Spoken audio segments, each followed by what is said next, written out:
আসসালামু আলাইকুম। আমাকে যদি কেউ জিজ্ঞেস করে পৃথিবীতে সবচেয়ে বেশি স্বার্থপর কারা, উত্তরে আমি বলবো সন্তান।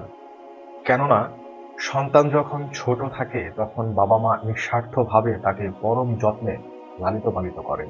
সন্তানই তাদের কাছে একমাত্র গুরুত্বপূর্ণ বিষয় থাকে।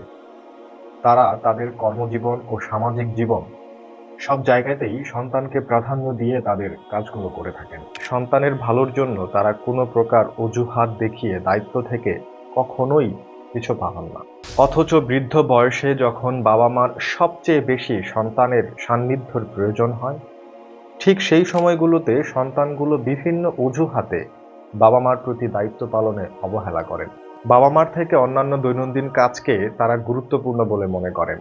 তারা একটিবারও ভাবেন না শৈশবে যদি তার বাবা মা তাকে লালন পালনের ক্ষেত্রে তারই মতো কোনো অজুহাত দেখিয়ে দায়িত্ব থেকে পিছপা হতেন, তাহলে তিনি হয়তো এই সুন্দর জীবনটি পেতেন না।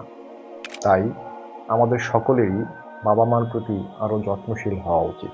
আল্লাহ সকলকে সহি বুঝ দান করুন, আমিন।